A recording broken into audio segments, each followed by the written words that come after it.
what's up? Magandang buhay sa inyong lahat. Sang mang sulok kayo mundo naroroon. Kumusta po kayo? At ako naman inyong kamustahin ay okay lang naman. So ngayon ay nag-video ulit tayo kasi wala naman tayong net sa labas. So video na lang muna tayo. Hindi tayo makapag-live sa YouTube at saka sa Facebook. So naisipan kong mag-video para may upload lang tayo sa ating Facebook at saka sa YouTube channel. Mga pala, huwag niyong kalimutan, Kilang TV, subscribe.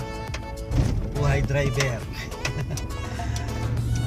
Huwag kayo mag-alala kung bakit nagda-drive ako habang nag-video ako habang nagda-drive pala. Kaya huwag kayo mag-alala. Save naman dito at walang camera. Maliwanag. Yan, walang camera. So, hindi naman tayo mag-video pagka may camera. So, nasamantala ko lang yung walang camera. Pero huwag kayo mag-alala. Ano na to, praktisado na to. Kumbaga, sanay na rin tayo na mag-video ng ganito kahit na yan, katulad yan, isang kamay lang nagda-drive. Tapos paalang naman, preno tsaka silinyador sa baba. Wala namang problema, magiging problema dyan. Yan, ganyan lang tayo, video pero may ma-upload lang. Meron na tayong 2 minutes. Stop. Ayan, traffic. Tingnan nyo naman yung kaganapan sa labas, mga kapatid. Ayan,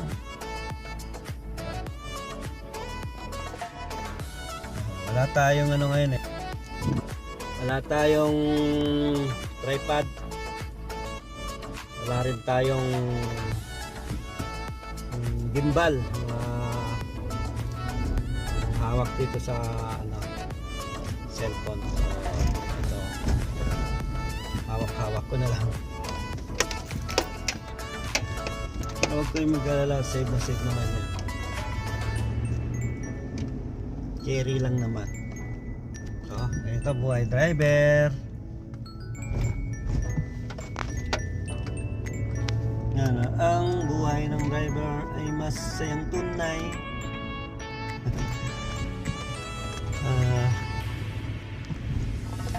Katunayan, katatapos ko lang maghatid sa aking amo sa hospital kasi doon nagtatrabaho.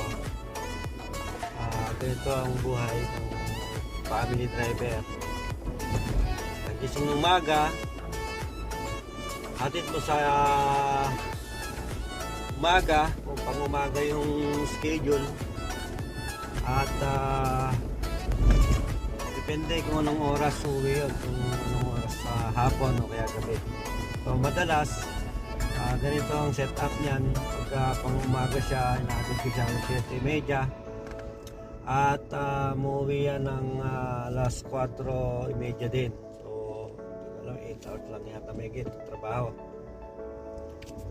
7:30 pasok niya hanggang 4:30. So, umalis ako sa bahay alas 3 pa lang para iwas sa traffic. At ganitong oras wala masyadong traffic. Yan. Wala masyadong traffic. Pero kapag gabi masyadong traffic na yan. Kung mabuting naman ng gabi dito. Siyempre labasan ng mga nag-opisina din, mga nagtatrabaho sa hospital, mga pauwi galing sa eskwelahan. So masyado matraffic dito kasi ano to eh, tawag dito baga street lang siya, hindi siya highway. So dito lang ako sa looban pauwi sa bahay, dumaan.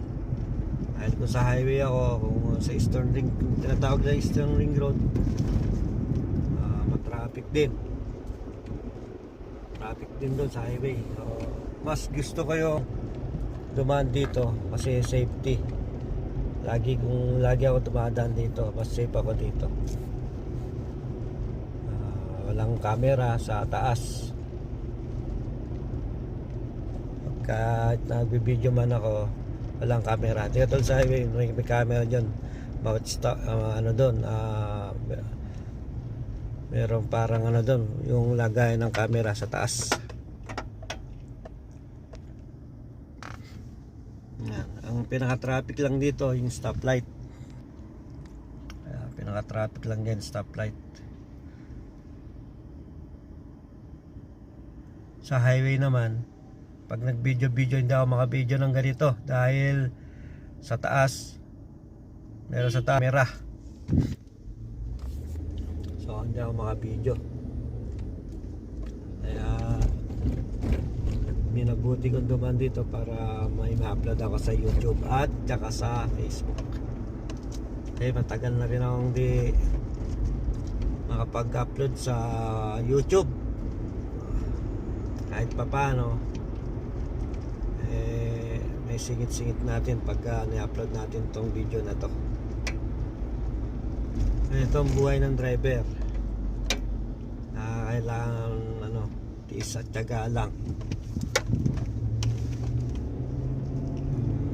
Buhay driver ay masayang tunay.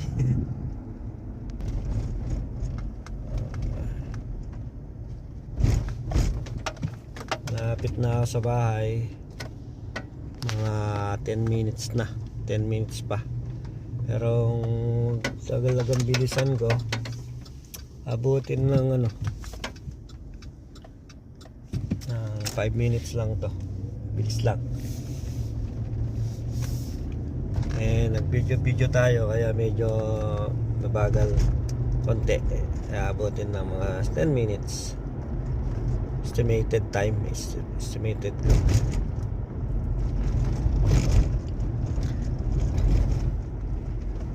Shout out nga pala sa dati kong mga ka-YouTube. Sana lumago pa lalo ang inyong mga bahay. Ako, madalang na lang din ako nag-upload. Siyempre busy tayo sa katulad nito. Pagka naisipan lang mag-video, ayun lang, may upload sa YouTube.